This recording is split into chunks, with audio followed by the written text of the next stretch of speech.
You're listening to the Mommy Talks podcast, where we firmly believe that mommying while juggling a business and managing a family can be hard at times. So how are others accomplishing it? Self-appointed Mommy Executive Officer of the Money Making Mommies, Aisha Gillum, will help you redefine what mommying looks like while running a business and managing a family. Here's your host, educator, entrepreneur, and oatmeal raisin cookie lover, Aisha Gillum.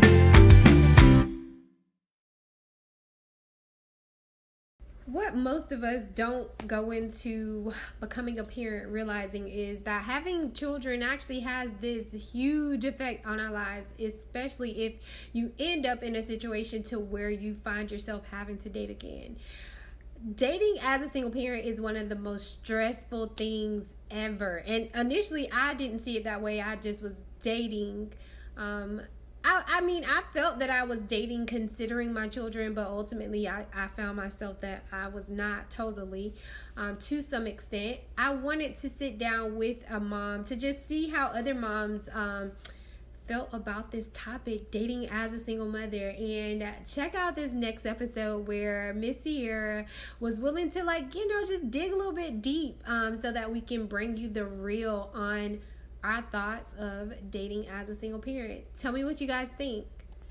So hi, Miss Sierra. I want to first say thank you so much for agreeing to reshoot this podcast. If anybody has ever dove or however you want to say it into attempting to go after podcasting, you will find all kind of issues, I am sure. So I just want to say thank you so much for not letting that have an effect on you agreeing to reconsider reshooting this episode. So thank you again for all of your time, and I'm so excited to have you share your story here with the Mommy Talks podcast community. I'm ready to get into this topic, girl. Listen, I've been waiting since yesterday. I'm really excited to be here. Can you tell us a little bit about yourself and what it is that you do exactly and why? So my name's Sierra. I grew up in a really small town outside of Chicago. It's about 30 minutes from the city. So I represent the city, but I'm not actually from there. I grew up in the suburbs. And then I moved away to go to college in Michigan. And after I graduated college, I got pregnant, I bought a house, and I've pretty much been here ever since. So this is my new home. Right now, I drive for a luxury bus service, and it's out of Detroit. So I also now live about 30 miles from Detroit. So it's I'm a city girl at heart, but I still try to stay not too close to the city so I don't have to deal with all the people and all the crazy busyness. So I do that part-time pretty much on the weekends and in the evenings. And then I also am I guess I'm a landlord. I don't know.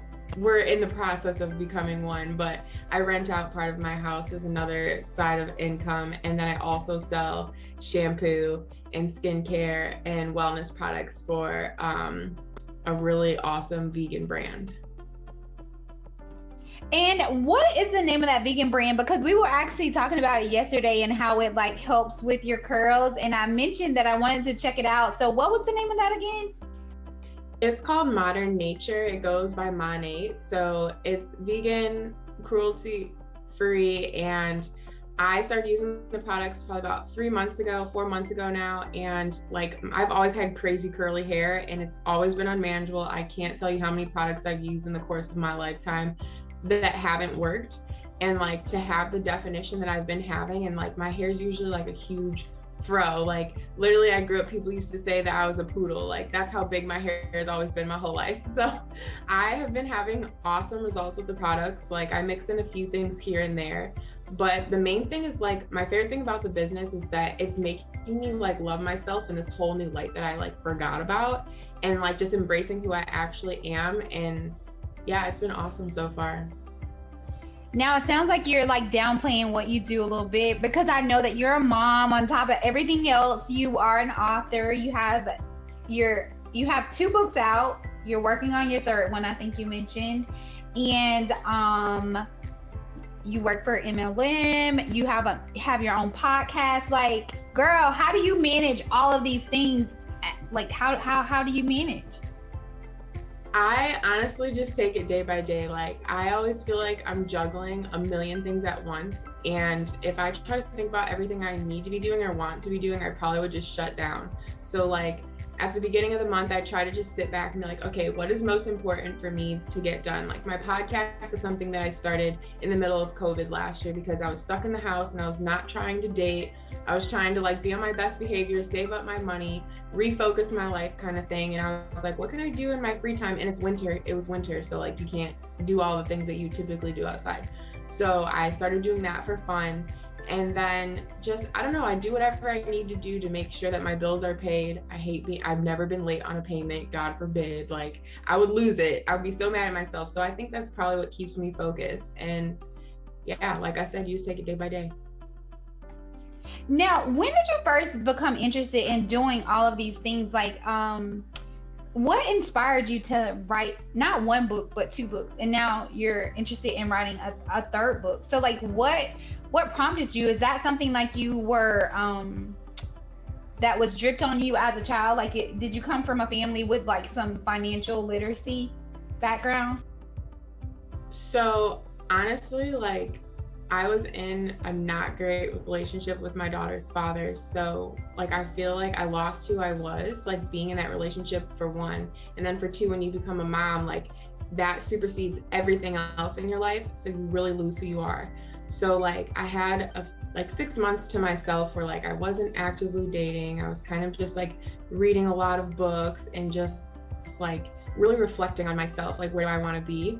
And I was like, I want to put together a bucket list. Like I want to see, like make all these goals, write them down so I can see them. I was working on like some self-help book. Like I'm really big on those. And I definitely always recommend doing the work that's in there for you because it will help you. But I was just like, okay, what things do I want to like accomplish in my lifetime? And why can't I start now? So like the 2 books that I wrote were kind of just for accountability purposes. So I could figure out the self-publishing process just to say that I did it. And just kind of get my thoughts on paper, like, can I actually commit to this? And they were on the short end, but like the next one that I'm working on will be a lot more in depth, so it's taking a lot longer. And then like the podcasting, like it was just a conversation I had with one of my good friends, and they're like, you should do a podcast. You love talking to people. You have a great personality. Like you should do it. And I was like, are you serious right now? And they're like, yeah. And I was like, all right, bet. Next week I ordered my mic and I was just like, we're gonna figure this out as we go. So it's just for fun. And I really love the people and the connections that I've made doing it so far. Like it's really helped my self-healing process and my journey. So it's nothing but love. That sounds freaking awesome. If you could definitely like drop some of those self-help books over to me, that would be freaking amazing. Cause like I'm on this journey of like figuring out who I am as well. So I definitely need to look into some other options, because what I do now is basically just like motivational videos on YouTube early in the morning. Like that's how I start my day. But I do know that, and I was journaling as well, but I need to get me a new journal and I need to figure out some other options in regards to like self-help. Yeah, I'll definitely send them your way. And whenever you think that you've had enough or you're like pause, like there's always more. So you just got to keep reaching out and re-looking up more resources, because there's so much out here. Like we can't sell ourselves short ever. Right. So what is your current marital status? I know that you mentioned that you have a daughter, and that you were not in a great relationship with the dad. Like, are you guys back together? What's your status? So I'm currently single, whatever that means. And I pretty much just file head of household. And I just have my one daughter, and she's 2. And her father and I were not together. We've been separated for almost 2 years now. So we co-parent, we have joint custody of her. It's very interesting dynamic, and it wasn't always the goal, but you know, you never know what life's gonna throw you, and you just gotta roll with it. Now, it sounds like this is definitely not something that was planned, right? Like, I feel like most girls, I don't want to say all because I don't want to assume, but I feel most girls, like, we envision when we have children, if we decide to have children, because I know yesterday you said that you weren't thinking about having children, and I was there too. Like, I did not want any kids because I just was so selfish. I'm not even gonna lie, but they are my everything now, so I can't even picture life without them now. But if I had children, right, I was thinking like, okay, I'm gonna be married, I'm gonna have them by, if I have multiple kids, they're gonna be by the same guy. That didn't happen for me. So it sounds like, I mean, is that what you envisioned for your life as well, if you decided to have children possibly? Yeah, so it wasn't like a selfish thing for me. Like, I always was the mothering friend out of the group. So like, I knew, like, people would always tell me whenever I was around kids, like, you love kids so much, how do you not want to have kids? And I was just like, you know, I want to have kids. I just like don't know. I went to school for environmental science, so I'm like, I don't know how the world's gonna be. And then like, I also didn't want to end up as a single mom because I was raised by a single mom. And I think that like every single mom doesn't want to be a single mom unless like they were literally in it just to have kids, which is a whole other topic I don't even want to get into right now. But I honestly like really wanted things to work out with my daughter's father. We were having a really hard relationship. Like, it was never perfect. It wasn't healthy from the beginning, and we weren't together when I got pregnant. We were still trying to like work things out, but we weren't like dating fully, you know? So I stuck it out as long as I could. I definitely wanted like a 2-parent household, but also like it was more important to me that my daughter sees us both individually happy rather than seeing us together and constantly fighting and miserable in life. So I did try, but I think we separated when my daughter, like first trying to seriously separate when my daughter was 2 months old, and then like I fully like left when she was about like 6 months. Now, I was listening to your podcast episodes, and it was like after you had the baby, you weren't working, you were a stay-at-home mom, but he was still expecting you to pay your half of the bills, and your mom's like, what does he think you do? What does he think you do all day? Like, that was just, girl, that touched me, because it was just like, seriously, I couldn't even imagine what kind of situation you were in, like just listening to your story on your podcast. So guys, if you have not heard of Sierra, her podcast is Sierra Unraveled.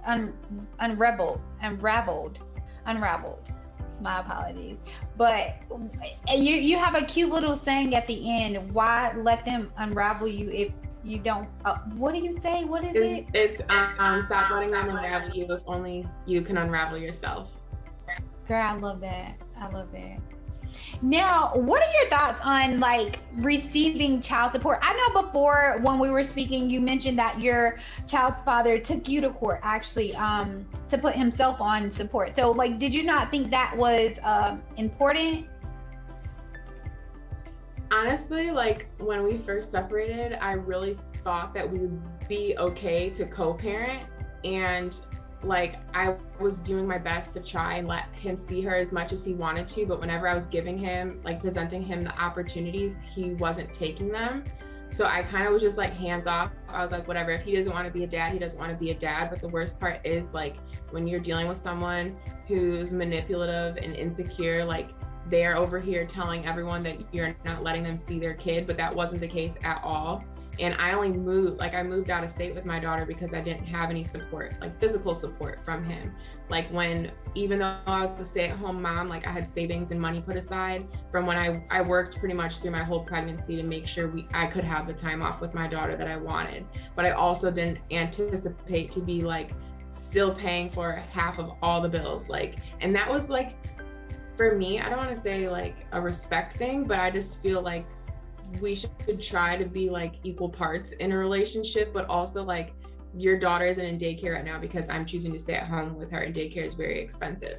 So like in terms of like child support, I think that when you say he put himself on it, I think he the only reason why he filed was because he wanted us to move back into state because he anticipated us getting back together, and because I wasn't willing to get back together with him, it would force me to move back. And honestly and truthfully, he didn't think he was going to have to give me child support at all. Like he was just like, that's not an option. I can finesse my way out of it, like lying to the court about how much money he makes and all this stuff. And I was like, honestly, I don't care about the money. Like, we can settle outside of court. Like, you can give me this amount of money. And then when our first child support evaluation came back, they wanted so much money from him. Like, he would have never even gone for it because, you know, and for me, it's not about the money. It's more important for him to be present in her life and want to be a parent to her, that I like never even thought about taking him to court over it. And literally the week before he filed in court, I was like begging him on the phone, like, can we just figure this out outside of court? I don't want to put this into the system. Like, we can figure it out kind of thing. And then like, he was telling me he didn't get a lawyer. And then a week later, I was representing myself at the time, and he filed and got a lawyer and was taking me anyway. So I'm like, why did I even waste my breath? But now, do you guys share custody because of the court filing, right? So how does that work exactly? And it sounds like it was more so of like a control thing with him forcing you to come back to the state kind of thing. Is that how the relationship went basically? I know in one of your podcast episodes you stated that he never physically hit you, but he was very emotionally abusive towards you. And I feel like the emotional abuse is way worse than the physical anything. Yeah, so like honestly, in the midst of all of it, I wasn't realizing it was going on. Like, I did talk to my mom a lot during all of it, and she was just like telling me like, this is not normal, Sierra, like you need to leave. Like between like the financial, like not making sure you have gas in your car, or you have money in the joint bank account for you to do stuff during the day with the baby, you're not working, you're using your own money on bills. Like, he was trying to put me so low in the ground that I would never be able to leave him.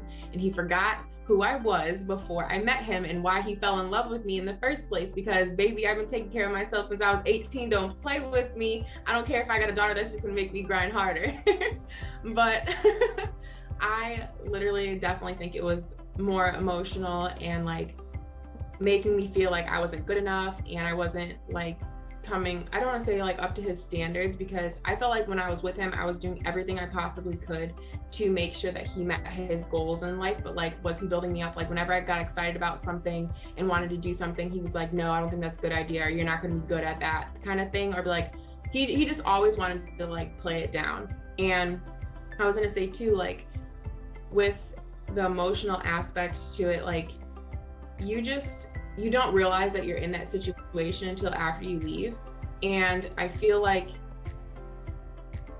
I don't know, he was just really weird about the whole situation, and I didn't think that we would end up going to court over it. And it was just like another tactic to try and get us to come back together, because when we weren't together, he only wanted to have a relationship with our daughter if I was going to be a part of that. And it's like, I always feared that when we were together. I was like, you're jealous now of me, like not spending time with you and wanting to have a life outside of you. So how are you going to feel when my daughter is going to be superior than you because she's a child and she's dependent? And then also part of the reason why I think there's a lot of issues and why it was so toxic for us is because after we had already been dating for a little while, I found out that he had like anxiety and depression. So he stopped taking his meds, and like, I'm naturally a very outgoing, shiny, bubbly person. So he gravitated towards me to be his source of like medicine.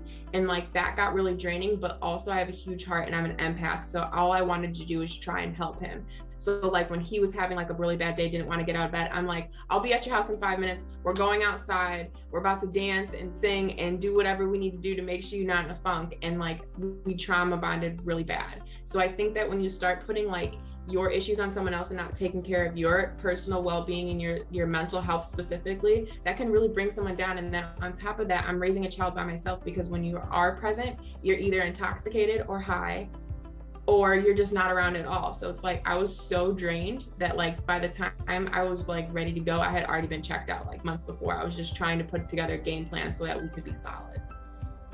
Listen, when you just said that, I feel like that so many women can relate to that statement. We check out way before we actually physically walk out. Okay. Like, I totally can relate. And especially about like well, you said something. What did you say? You said something, but I didn't want to interrupt you, and now I've forgotten what you said. Let me just. I'm sorry. Girl, I forgot what you said. just me talking about like the emotional abuse and like not really realizing that you're in it when you're not in it. I think that's what it was. It was just the mention of when you're in that type of situation, you don't even realize it. It's like you just kind of like, you're like you're experiencing a out of body experience, if that makes sense. Like, cause I was in that same type of situation, and it was just like, I didn't even realize that I was in that situation until it just like, it got really real. Yeah, most definitely. So I wanted to just ask, you mentioned that you grew up in a single mother household. Did he have his, did he grow up in a single parent household as well, or was it a 2-parent family?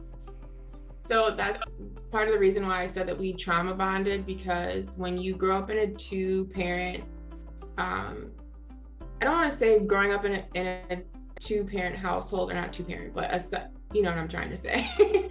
Like when there's not both of your parents in the household, I don't want to say that causes trauma. It's possible that it could, depending on what other circumstances led to their separation.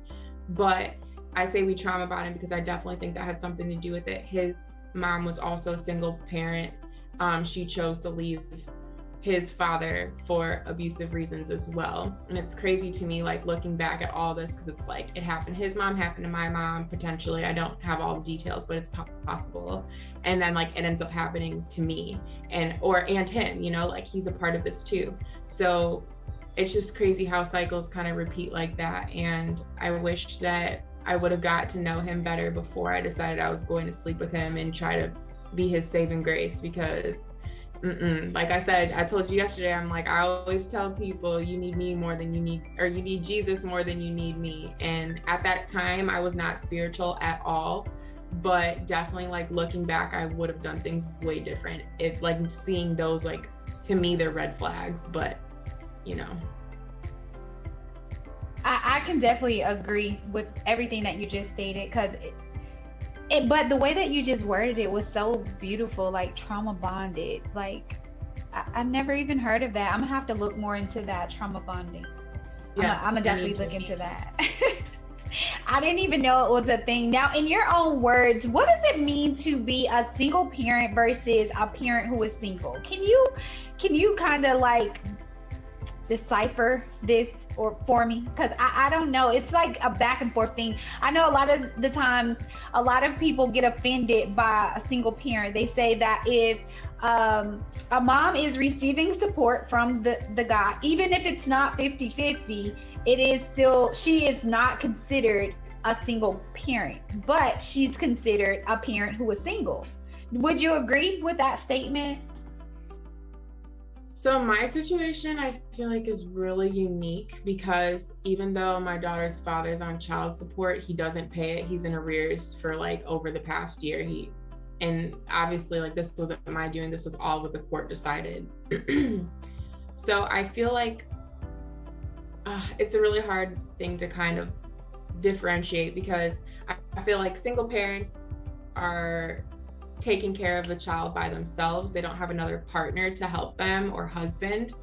But also, like, I don't know. I agree to a certain extent, but it's hard to kind of like classify myself in that situation, because I really don't know. Like, I definitely, because we have joint custody, he's present, but he doesn't help financially, and I raise her by myself. Like, when she's with me, there's nobody else raising her, parenting her but me. So yeah, I don't know. I don't have an answer for real. But do you call yourself a single mother? Yes, I do. So what's the difference? I don't know. Like, I just feel like I refer to one as like dating. Like, am I dating right now? Like, I'm deciding to be single. Or am I don't know. I really can't. I've never really thought about it. I just, like, I consider myself, okay, I see what you're saying. I don't consider myself a single parent because her dad is present. That is true. But I do consider myself a single mother. So yes. Girl, that has been like a topic for me, because it's just like, some people were just like on me because I refer to myself as a single mother, although, like, with my second son, his dad is on child support. The first, guy. He was on child support as well. Like, we needed it, and then he was doing good for a while, and then he asked me to take him off. Silly me. Why did I do that? not to say, like, that he's this bad guy, because when I needed him, he was the person there for me, you know what I mean? But it's just like, to me, it's better if we have when the courts have to get involved in the beginning, to just leave them involved, because you had to get them involved for a reason, right? So then if it's just set up to be like systematically, it's kind of like, I don't have to worry about it. If he pays it, he pays it. If he doesn't, he doesn't. But it's holding them accountable. Does that make sense? Yeah, I definitely think it makes sense, but I also feel like even though you are receiving support, you are still classified as a single mother, because again, when the children are in with you, no one else is raising them besides you. So like, you're still a single mom until you get married, or if you decide you don't want to get married, or you don't want to date, period, you just want to focus on being a mom and focus on your own goals and stuff, like, you will always be, you will still be considered a single mother in my eyes. See, yeah, I'm there with you. I feel like, hey, it doesn't matter, because I do 70%. Like, even if they do pay the child support or they don't pay the child support, the mom still has to figure it out. Like, at the end of the day, we don't get to just decide, oh, I want to go pay child support this week, or no, I don't want to pay child support this week. We have to figure it out regardless. So it's just like, yeah, I'm still saying I'm self-proclaimed single mom over here. And no offense to anyone else or their situation, I'm just referring to me. Yeah, and it's not even just the financial child support part. Like, dads always get the free pass. It always falls back on the moms. And like, I know we talked about this a little bit, but like, we don't pick and choose when we're going to be parents, because that's literally not how we were programmed. Like, throughout history, we are the child bearers. We're the ones that have to pick up the slack. Like, we're the ones that historically we're supposed to be at home with the kids, taking care of them. But like, far too often, it is very rare to find a man who is literally like the go-to person for the child care, like figuring out when the doctor's appointments are, what school events need to be taken care of, who's staying home with the kid when the child is sick.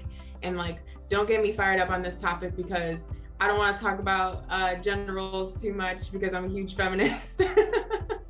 But yeah, no matter what, it comes back on the mom. And that's why I feel like moms are so amazing, because we don't get to pick when we want to break. When we are tired, when we are exhausted, when we're sick, we still have to take care of the kids, and the dads are just like, mom's got it, she doesn't need us. Like, no, you're supposed to be picking up the slack. Like, you decided to have a child, you should be doing your part. And in my opinion, that's not doing your part. Exactly. Now, what are your thoughts on dating as a single mother? It's difficult because like, it's so hard, it's so weird. Like, okay, so I feel like it could go both ways, and I'm gonna talk about myself because that's the only person I should be speaking on. Like, you can be dating and not be ready to date, or you could like try to figure out dating as funky as it's gonna be. So like I feel like moms get single moms get a really bad rep. And like, I feel like people think that because they're a single mom, like, either they messed up in their relationship, like they don't automatically think that mom left them. They just think that the mom did something wrong for them to make the man leave. It's usually, people don't right away think like the mom left because she was sick of the BS. Like, they don't think about that. And then they're like, oh, she's a mom, so do I actually really want to date her?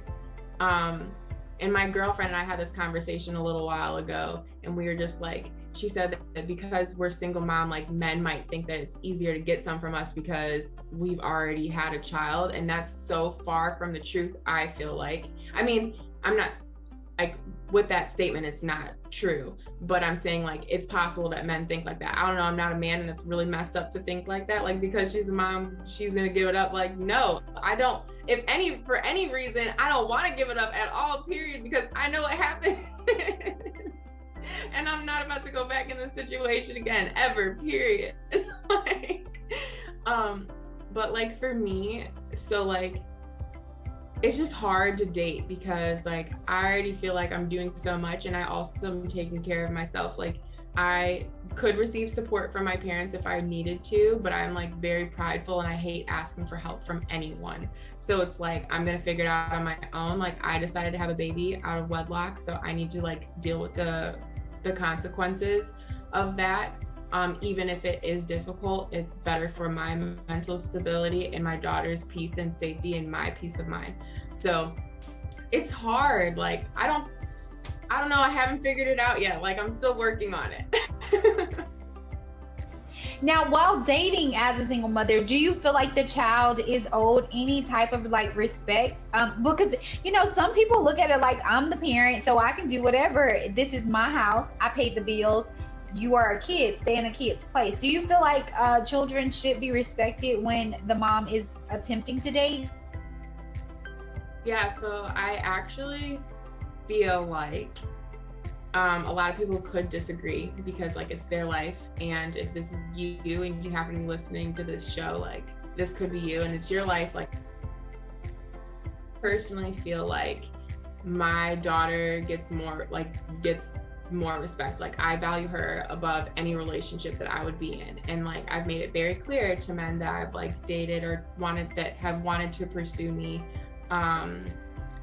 more seriously, like, you know that no matter what, like, my daughter comes first before you, and that's never going to change, and you have to be okay with that. And if you're not okay with that, then you're not the one.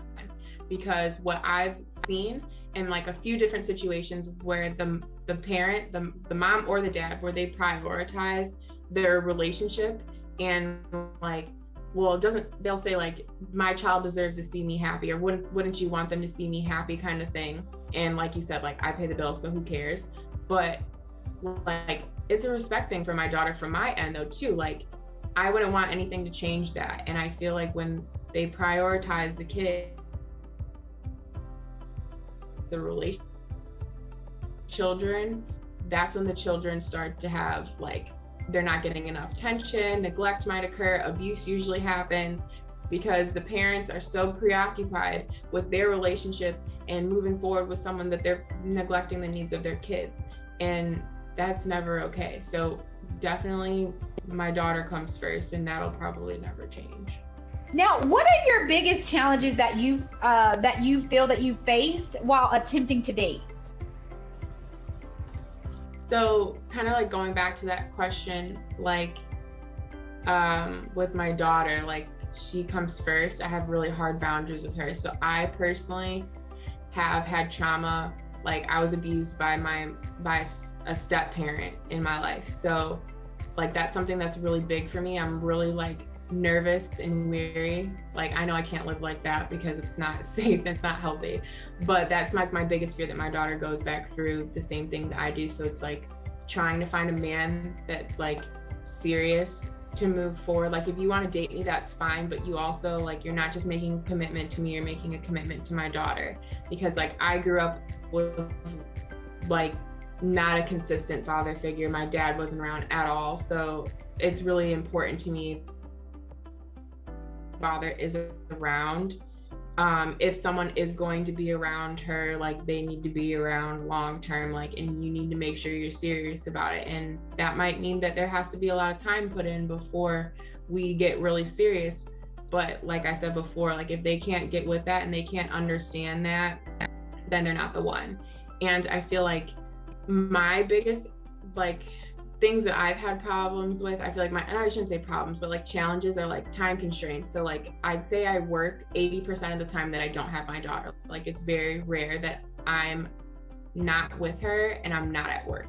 So that extra time that I have for myself, like, do I want to actually like give it to someone who might potentially not be worth it or not be serious about pursuing me? And I'm okay with like casual dating too, like if that's what's talked about in the beginning and we're just hanging out for fun as friends, you can enjoy my company, but it's not going to go any further than that. So don't catch feelings, because I'll block you. And and like, I feel like, so setting boundaries and then like upholding them, like, I've had a lot of issues. I feel like when I tell a man something and then they're not listening to me and they still try to get away with it anyway, I'm like, you're being manipulative, you're gonna get blocked too. Or like the communication thing. So it's like, I don't know, I just feel like I'm looking for someone who's going to balance and bring to the table everything that I'm bringing to the table. Like, I'm looking for an equal counterpart, because no offense to my daughter's father, he's a little bit younger than me, and I just feel like he has a lot of growing up to do. So like, not saying that he's not, I'm sure he's a good dad. I don't know. I'm never around him when he's parenting her, but that's something that's like, I need to make sure, I'm sure if I do decide to date like this, there's no, you get to be around me, but not like be around my daughter, but you need to be sure that's what you want. Like, I just feel like it's rare. But also I've been like doing a lot of like self-healing work and like focusing on myself and my dreams and my goals, and finding someone that's okay with that, which is also healthy relationship 101. Like, you need to make sure that they're on board. Like, if you are going to get in the way of like my dreams and my goals, then you can just tell yourself you're not going to stick around like from the beginning. And if you won't tell yourself that, I'll tell you gladly, because at this point, like, I don't have time. My life is too busy and too messy, so you better be grateful for whatever I give you type. Okay, listen, you said something that I wanted to touch on. You mentioned earlier in the show that you were spiritual, but then you said that if you were to date, that your daughter would come first. And I'm not into, like, I don't know much about the Bible, but I do know a little bit. And I know that it's like God comes first, then your husband, and then your child. Like, so would you be willing, like, you know, how does that work? Girl, this is a great question. I was like nervous. Like, when you started to ask me, I'm like, oh, here we go. Because it is super amazing that you brought that up. So I got baptized almost 2 years ago, shortly after my ex and I broke up. And I feel like God really saved me. Like, I owe everything I am to him. Like, praise him every day, read the Bible pretty much almost every day. I don't like to miss worship music. Like, that's me type. And I never thought that I would ever be like that, because I was just, I don't know, it just wasn't me. Like, I always considered myself a spiritual person. But I never was like, I would never cling to an actual religion. So I grew up in a household where like my mom was Catholic and my dad was Jehovah's Witness. So I went back and forth between the church and the Kingdom Hall. So it's like, okay, I don't really have a good, clear direction. For me, right now as a single mom, yes, my daughter comes first. But where I'm headed in my spiritual life and like what I see for my future, if and when is the more question, because he's around. I'm okay. I would need, more than anything, probably, I should say, I would need. If you are going to encourage me to be the best person that I want to become, you would have to be okay leading and be spiritual with me or more than me, so I can learn from you, because this is just like the beginning. Like, I've only been studying scripture and like getting involved into the church for only 2 years. So like, oh my gosh, I'm having a weird like deja vu moment where I'm like watching this when I'm 40 and seeing like my young self, like, I'm so proud of her. But so in that regards, I think, yes, God first above all else. And that's kind of like, just at this point, it's natural for me, so I don't really say it, but that's true. So thank you for checking me, girl. Thank you. But husband, yes, would be next. But also because my daughter's from a different relationship, I don't want to say that my husband wouldn't come under her, like my daughter would be first, but I would just consider her separate, because she is still a little person. She still needs me fully. And I feel like relationships are supposed to be solid, so everything else could kind of just like fall into place after that. If you're a team and you can't make it work, then everything else is going to fall apart. So yes, it's important to prioritize your husband. I hope that was not the right answer, but I hope I answered your question. It was kind of long-winded. You threw me off. No, it was great. It was great. Good comeback. You definitely had a good comeback. Now, do you feel like the lack of financial literacy plays a part in the type of man that a single mother would settle for?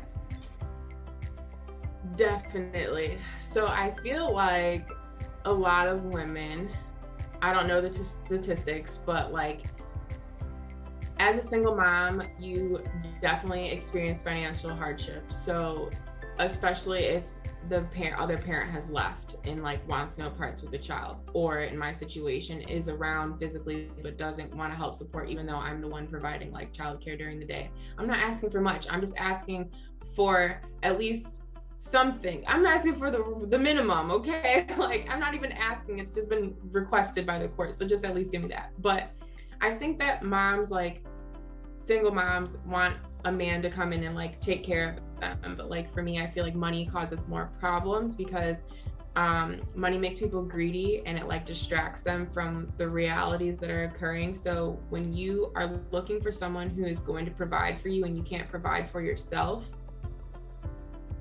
you are never going to be on the same page because the foundation is built wrong, number one.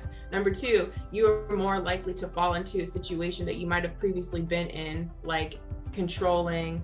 The money is what's keeping you around and they know that. So they're gonna try and weasel you in a way where it's just, you get stuck. And for me, that's dangerous. So we gotta make sure we good over here first.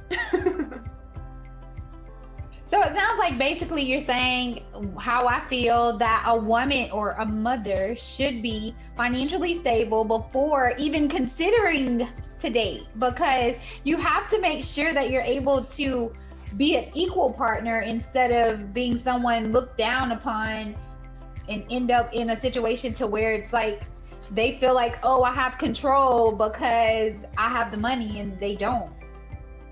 Yeah, so I think that being financially stable as a single mom is like such a far-fetched, like I know it happens, some people divorce and like their husbands get a really good pension or they have a really good job and they just are like, you know, I'm going to support you and like I just want to be a part of, like those are very rare situations. I feel like I haven't come across that many. I know of a few, but still those mothers are blessed. I hope they don't take it for granted, and I hope they're not rude to their ex-spouse, because you know that's just not the move.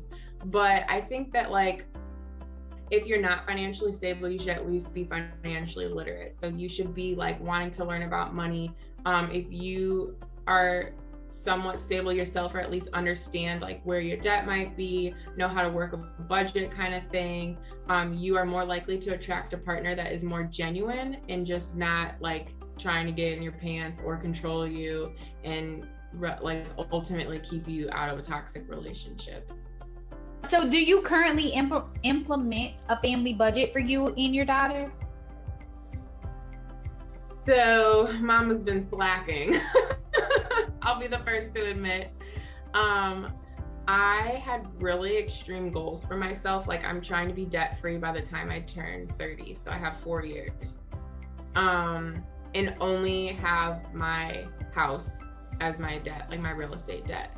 So because I took such a radical approach to that, I kind of like set myself up for failure.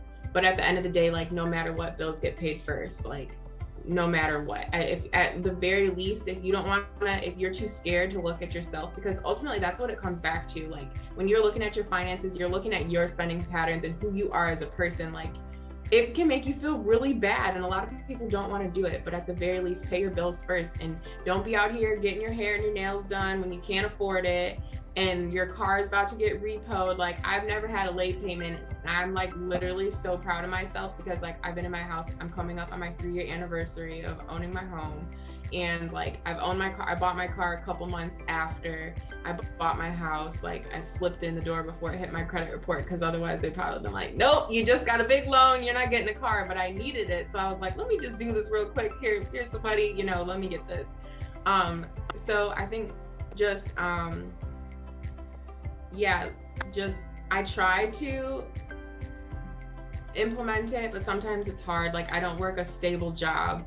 My income is very not flexible, but inconsistent. So sometimes I have really great months where I make a lot of money, and then other months it's like, okay, trickling in here and there. But because I'm always aware of what my money is, I check my bank account at least on a daily or every couple of days, and my credit report I stalk. So like I have notifications coming to my email, just like any kind of change, anything. Like my longest credit line has just like, they sent me some anniversary thing. I was like, I don't need any more credit because I don't need any more debt. But I just hope that because I know, I'm aware, like by the time my daughter is old enough, she'll just naturally pick up on it, because mommy is very frugal and we always have food on the table, and we're never in like really serious situations where we could like lose our house or something like that. So that's pretty awesome to hear. Now I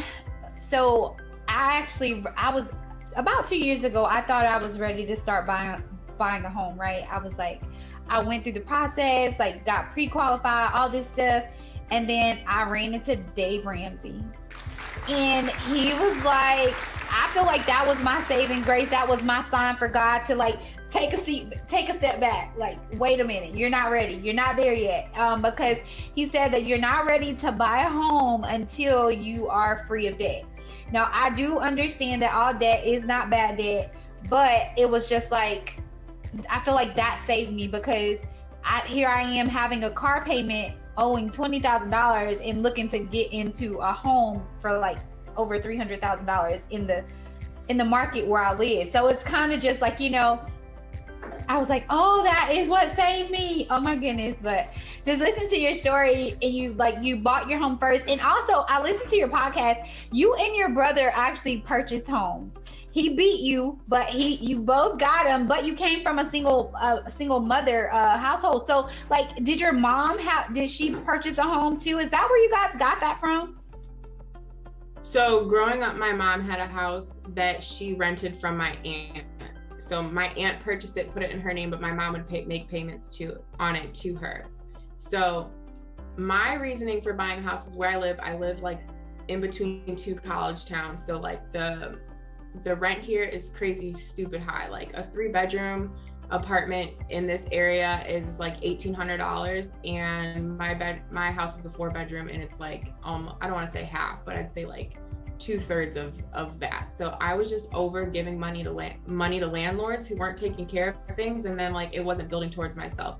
I probably was not in a position to buy a house yet, probably not, like, but I also, when I purchased this house, I had intentions of my ex and I potentially getting married and like us paying the bills, and he's like in construction and stuff. So I was like, we can flip this and make our money back, and like the values have gone up. So it was a good investment. So I'm not just throwing money away every single year. So I love Dave Ramsey, and I do believe that like his book, I think it was The Money Makeover, that was one of the first financial books I like read, literally, girl, in like 3 or 4 days. Like I was ready to give lessons, okay? Like I was like, this man is amazing and he just knows it all. So like I started his The Money Makeover, like getting rid of my credit cards. I cut them up. I stopped using my credit card for like, I think 2 years, and just like getting money in savings and that kind of thing. But like with my brother situation, he was just like ready to settle down with his girlfriend, and and they have very stable jobs and they make pretty good money. So we're just really independent. I think that comes back full circle to like the single mom thing. Like we were raised by someone who was a hustler, a go-getter. So it's just natural for us to have it, you know?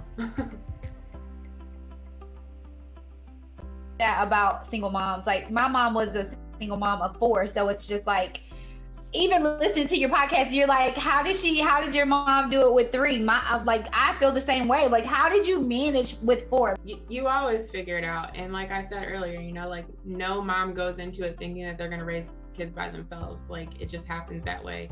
I don't know how the heck my mom did it with 3. My littlest sister and I were 10 years apart. So she at least had a little bit of gap to like reground herself. And now she's doing very well. Like I'm very proud of my mom, how far she's come. But at the same time, like I'm like, oh no, like I'm good with the 1. Let me figure this out, and we're gonna keep moving. Now, what would you say to any mom that is on the fence from her fear of just the unknowns of dating? Like, what would you say to her? So I need these tips as bad as anybody else, seriously, because like I have to check myself sometimes, because I do get caught up in the single motherhood. Like, oh, I just wish I could find a man and like have that fairy tale that I've always wanted. Like going into my relationship with my ex, I was like, oh, we're gonna have a baby together. We're gonna buy a house. We're gonna be this happy family, have more kids. all that stuff, and that didn't work out. So it's like kind of got to check yourself.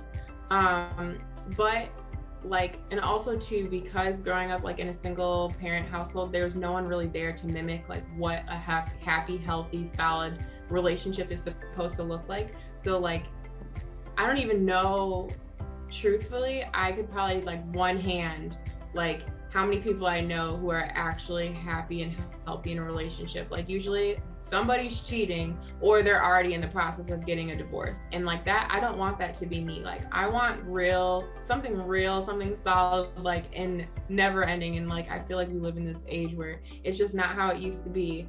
And if it is like that, like I said, something else is going on underneath. So, but speaking to like my younger self, I just want to say, like, first, you're not alone. You're not alone in wanting to date and also being scared to date, because there's plenty of us out here who are super hesitant, especially if you come from an abusive relationship or a toxic relationship where it made you really lose yourself. And then just trying to understand motherhood as it is really difficult. But just be careful about like who you date, because people are crazy, so you need to take it slow. And I did mention yesterday to you, like, don't give it up, girl. Don't give up the goods, because that will literally, that is what makes things so much messier. And honestly, like, it's just not, like, it's just for a short period, like it's a short fix. It's not a long-term solution, you know? So just be careful about that, because a wise man once told me recently, when you do that, like, feelings get involved too early and you just automatically go on autopilot. So you can't really decipher like what of the relationship is supposed to be like, because you've already, as my girlfriend says, bumped uglies.